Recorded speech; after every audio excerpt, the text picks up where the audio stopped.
good morning. It's another one of our first fives today. I gotta be honest with you, in these days that I'm wrestling through all kinds of stuff, just like you are.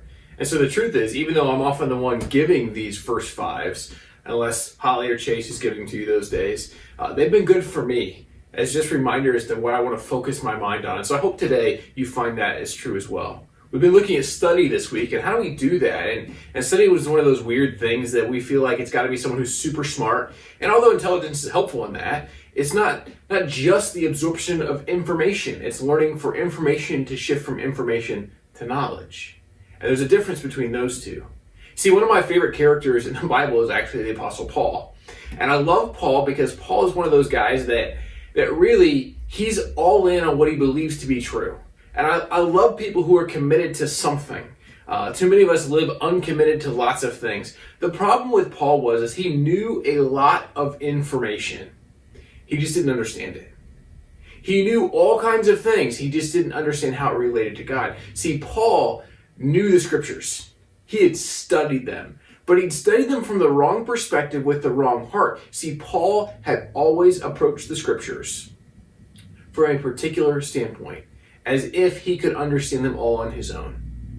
And then if you know the story of Paul, all of a sudden Paul has this encounter with Jesus on the road, and he is radically changed. And Paul begins to see the scriptures, the same ones he studied for years and years.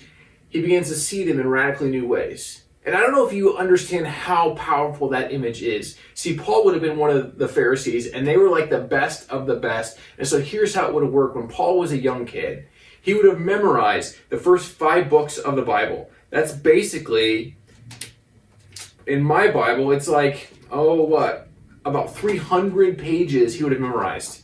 And then if you passed kind of that level of school, you go on to school until about your 10 years of age. And then he learned really the rest of the Old Testament, which, is all of this. In my Bible, it's about 1,000 pages. And then Paul went on to further school. And in that, what Paul also learned was what other scholars understood about those same scriptures. But what Paul missed in all his learning was the heart and character and nature of God.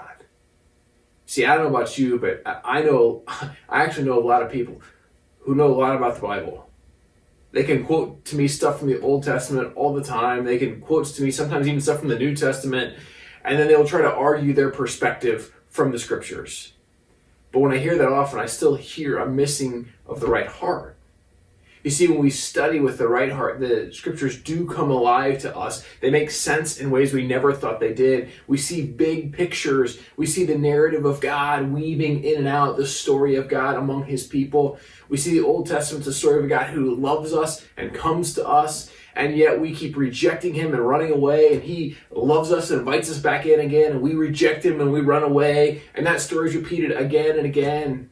God tries to do it through a person of Adam. And then he tries to do it through a whole nation, Abraham. And then that doesn't work. And so he does it through a person, Jesus. And this is the Jesus that Paul has encountered. This is the Jesus that changes everything. And Paul begins to see the scriptures in a new way. It's why I love these 2 stories from Acts chapter 17. I'm just going to read them briefly to you. Acts 17 verses 1-3 say this. When they had passed through Amphipolis and Apollonia, they came to Thessalonica, where there was a Jewish synagogue. As his custom was, Paul went into the synagogue, and on 3 Sabbath days he reasoned with them from the scriptures, explaining and proving that the Christ had to suffer and rise from the dead. This Jesus I am proclaiming to you is the Christ, he said. So jumping ahead to verse 10, as soon as it was night, the brothers sent Paul and Silas away to Berea. On arriving there, they went to the Jewish synagogue.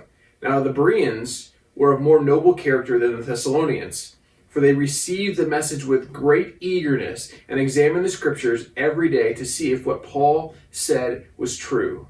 Many of the Jews believed, as did also a number of prominent Greek women and many Greek men. You see, what Paul began to understand is these same scriptures, that he knew the information of those pages.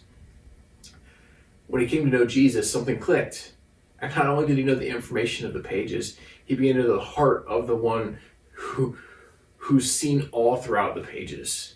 He began to recognize that God wants to say to us, do you know how far love will go? Love will go to the place of even death. And so Jesus had to die to show the depth of what love looks like. And what Paul begins to say is, don't you understand who Jesus is? Don't you understand who God is?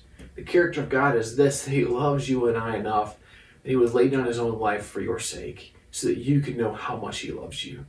And if you know that love, then you'll reflect that love, you'll embrace it, you'll live it out. See, the truth is, when I was a kid, I used to do a thing called Bible quizzing. I know, super weird, but whatever. And I would like memorize whole chunks of scripture, and I would read them for hours just to get them. And I knew information, but I didn't really know the character and nature of God.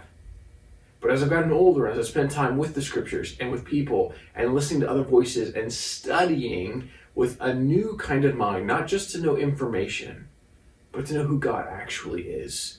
And I see God in the person of Jesus. And so my challenge for you is spend time in study.